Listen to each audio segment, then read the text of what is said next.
If we focus on North Africa, are the Moors black?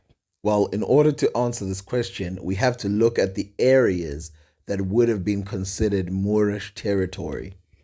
More than that, we have to read texts by people who said they saw the Moors.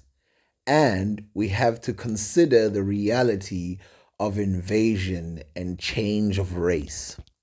Now, too many people talk about the idea that races don't change, that people who invade keep the same skin color or the same being as they always were, and that replacing the population is hard or impossible in a short amount of time. Now, I would go with this argument. I would love this argument if it made any sense, but it doesn't. Not in any way, shape, or form. In only 300 years, the Sudanese population had an influx of Middle Easterners, changing what was once a true black civilization. Very, very dark, as you see in depictions and everywhere. Remember, let us use our brains for a second here. So the historians tell us that the Bantu people virtually non-existent under Greek writings, and I kind of agree, except for maybe Rapta. But let's exclude Rapta. The Bantu people did not exist back then. Okay, so the Bantu people don't exist. The idea of someone being black does not come from West African sources or Greeks writing about West Africans. If we start with Herodotus talking about Ethiopians being black or being steeped in black, he is not talking about Ethiopians. He is not talking about Bantu people. He is not talking about West Africans. He's talking about the people who are native to the regions in that area of East Africa. So he's talking about East Africans, the Sudanese, and he's talking about Egypt.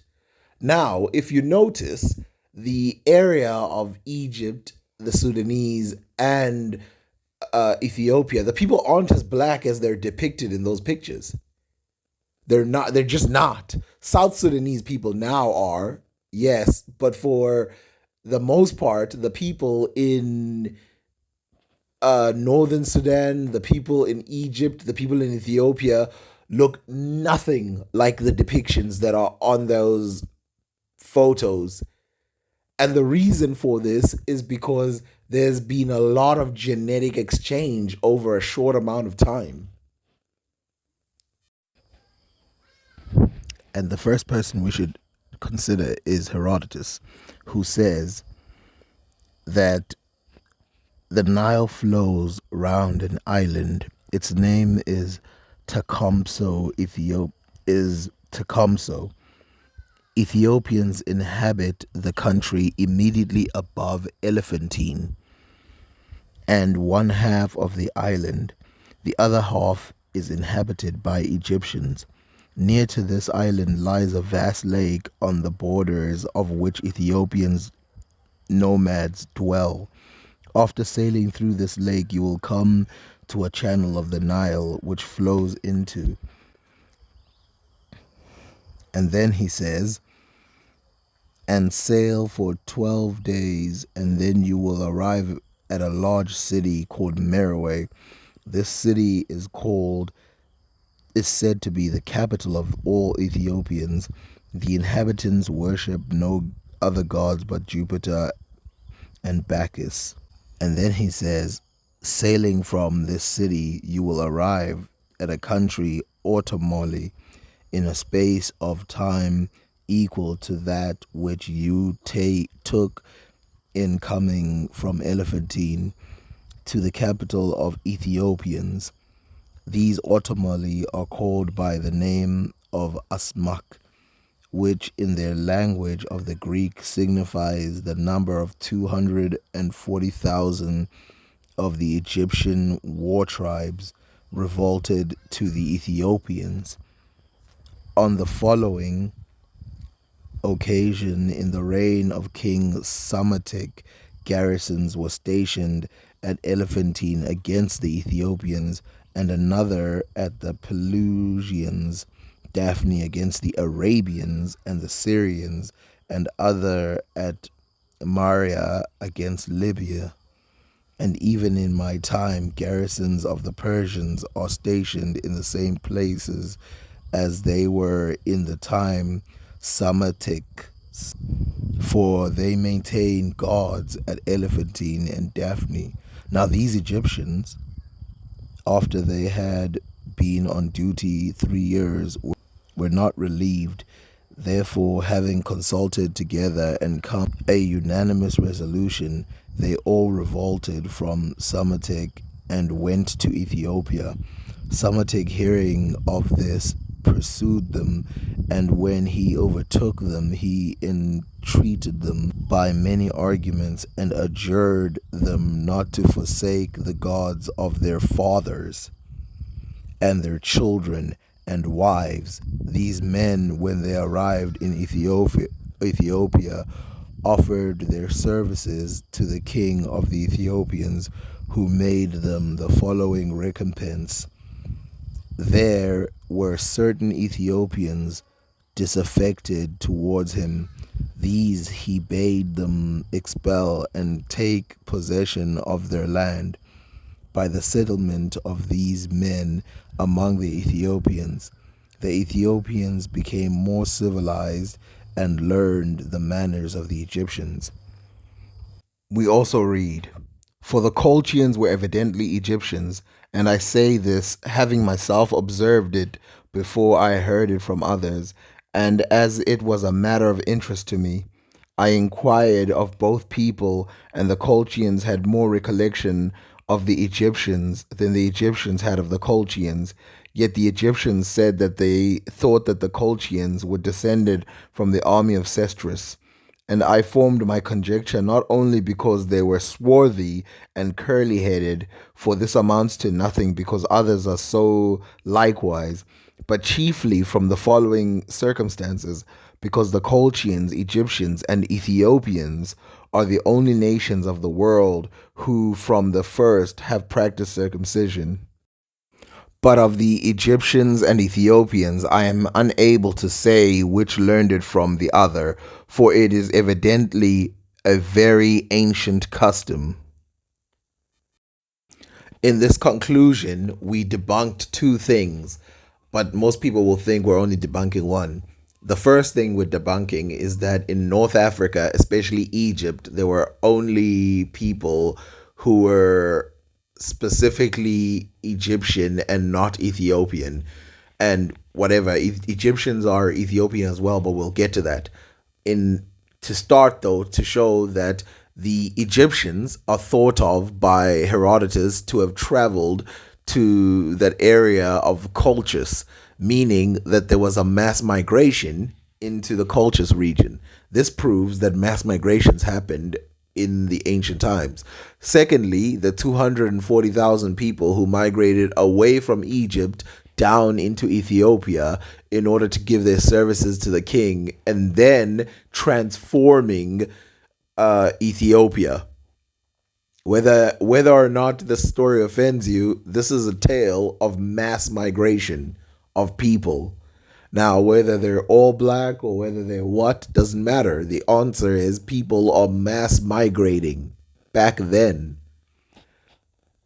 Secondly, he describes the Ethiopians, Colchians, and as having swarthy skin and woolly hair. Then he says that they get circumcised, and this custom is ancient in both kingdoms, alluding that these kingdoms have been sharing customs for a long time. In the first one, we described the Egyptians and the Ethiopians, and so there's he says that the Ethiopians lived on the Nile River above Aswan, not below, above, meaning that they lived in Egypt proper. If you look at the map of Egypt today, they lived in Egypt proper. And then he says that they are Ethiopians further south, and then he mentions Ethiopians further north, and he mentions the difference between Ethiopians and Egyptians. These descriptions are merely a distinction based on region, not based on race. And the reason why he says this, and it's easy to tell the difference between Egyptians and Nubians back then, or Ethiopians, because the Ethiopians were pitch black compared to the Egyptians, who were lighter skinned. Now, that's all well and good for Egypt, but what about Libya? Well, as we read here, Cambyses planned 3 civil expeditions, once against the Carthaginians, another against the Ammonians, and a third against the Macrobian Ethiopians, who inhabited that part of Libya which lies upon the South Sea. And in forming his plans, he determined to send a naval force against the Carthaginians and against the Ammonians, a detachment of his land forces, and against the Ethiopians' spies in the first instance, who were to see the table of the sun, which was said to exist among the Ethiopians. As you can see here, he describes the Macrobian Ethiopians, who will come back later, as inhabiting Libya in the South Sea area. He further talks about these Ethiopians that live in Libya and says, who were to see the tables of the sun, which was said to exist among the Ethiopians, and besides to explore other things and to carry their design, they were to carry presents to the king. The table of the sun is said to be of the following description: there is a meadow in the suburb filled with the cooked flesh of all sorts of quadrupeds. In this, the several magistrates of the city, for some purpose, place the flesh at night, and in daytime, whoever chooses comes and feasts on it. The inhabitants say that the earth itself from time to time produces these things. Such is the description given of what is called the table of the sun. When Cambyses had determined to send the spies, he immediately sent to Elephantine for some of the Ictopagi who understood the Ethiopian language. And while they were fetching these, he commanded the naval force to sail against Carthage. But the Phoenicians refused to obey, for that they were bound by solemn oaths, and that they should act impiously if they made war against their own descendants. As the Phoenicians would not go, the rest were not fit for such an enterprise. Thus, therefore, the Carthaginians escaped slavery at the hands of the Persians, for Cambyses did not think it right to employ force towards the Phoenicians, because they had voluntarily submitted to the Persians, and the whole naval force depended on them. The Cyprian, too, having given themselves up to the Persians, joined the expedition against Egypt. When the Ictopagi came to Cambyses from Elephantine, he dispatched them to the Ethiopians, having instructed them what to say, carrying presents consisting of purple cloak, a golden necklace, bracelets, an alabaster box of ointment, and a cask of palm wine. These Ethiopians, to whom Cambyses sent, are said to be the tallest and handsomest of all men, and they say that they have customs different from those of other nations, and especially the following with regard to regal power, for they confer the sovereignty upon the man whom they consider to be of the largest stature, and to possess strength proportionable to his size. When therefore the Ikti-Pagi arrived among this people, they gave the presents to the king and addressed him as follows: Cambyses, king of the Persians, desirous of becoming your friend and ally, has sent us, bidding us confer with you, and he presents you with these gifts, which are such as he himself most delights in. But the Ethiopians, knowing that they came as spies, spoke thus to them: Neither has the king of the Persians sent you with his presents to me, because he valued my alliance, nor do you speak the truth, for ye are come as spies of my kingdom, nor is he a just man. For if he were just, he would not desire any other territory than his own, nor would he reduce people into servitude who have done him no injury. However, give him this bow and say these words to him: The king of the Ethiopians advises the king of the Persians, when the Persians can thus easily draw a bow of size, then to make war on the Microbian Ethiopians with more numerous forces. But until that time, let him thank the gods who have not inspired the sons of the Ethiopians with a desire of adding another land to their own. Having spoken thus and entrusting the bow, he delivered it to the corners. Then, taking up the purple cloak, he asked what it was and how it was made. And when the Ictopegi told him the truth respecting the purple and the manner of dyeing, he said that the men are deceptive and their garments are deceptive also. Next, he inquired about the necklace and bracelets, and when the Ictopegi explained to him their use of ornaments, the king, laughing and supposing them to, thirdly, to be fetters, said that they have stronger fetters than these. Thirdly, he inquired about the ointment, and when they told him about the composition and use, he made the same remark as he had on the cloak.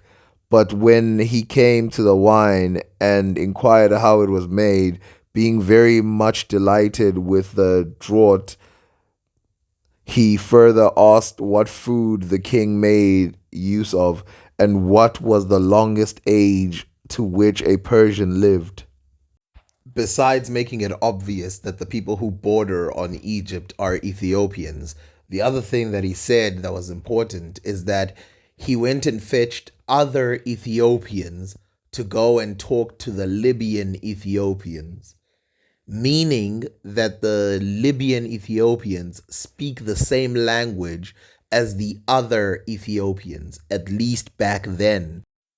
The other traits as well that he speaks of makes me think that they're Nilotic, saying that they are the tallest people in the world and that they decide their rulers based on who's the biggest and who can match that strength. This sounds exactly like the Nubians back in the day. Just as an interesting tidbit, here he describes the complexion of Indians, saying, all have the complexion closely resembling the Ethiopians. These Indians are situated very far from the Persians. And now he speaks about Libya as a state, and he says, But I have still this much to say about this country, that four distinct races inhabit it, and no more, as far as we know. Two of these races are indigenous and two not. The Libyans and the Ethiopians are indigenous, the one inhabiting the northern, the other the southern parts of Libya. But the Phoenicians and the Greeks are foreigners. No part of Libya appears to me so good in fertility as to be compared with Asia or Europe, except only the district of Sinips. There are two types of Libyans which Herodotus mentions, and that is the Ammonians and the Garamantes. And we know the Garamantes were Ethiopian, but as Ethiopian meant something specific to Herodotus, he does not call the Garamantes Ethiopians. Instead, he calls them Libyans. It's important to note that Herodotus had a limited view of the Libyans because he was getting a lot of his information from the Romans, and he admits that in his writing. Something interesting that he does describe about the Libyans is, as you can see, he says Etrurchus said that certain Nasamonians once came to him. This nation is Libyan and inhabits the citrus. And then we go all the way to the bottom, and it says, and while they were gathering, some diminutive men, less than men of middle stature, came up, and having seized them, carried them away. And that the Nasamonians did not at all understand their languages, nor those who carried them off the language of the Nasamonians. However, they conducted them through vast morasses, and when they had passed these, they came to a city in which all the inhabitants were the same size as their conductors and black in color. Now Strabo describes Africa, and he starts with the Egyptians, saying, in earlier parts of my work, I have already said many things about the Ethiopian tribes, so that the description of their country may be said to be included with that of Egypt. He also says, above Meroe lies Sebo, a large lake containing an island that is rather well settled. And since the Libyans hold the land on the western side of the Nile, and the Ethiopians that on the opposite side, it comes to pass that they take turns in dominating the islands and the river land, one of the two being driven out and yielding place to those who have proved stronger. The Ethiopians also use bows. Strabo describes the Libyans. Here dwell a people whom the Greeks call Marusians, and the Romans and the natives Mori, a large and prosperous Libyan tribe who live on the side of the strait opposite Iberia. He then goes on to say, the mountains which extend through the middle of Marusia from the Cotis to the Citrus is inhabited both itself and other mountains that run parallel with Marusia, at first by the Marusians, but deep in the interior by the largest of the Libyan tribes, who are called Gaetulans.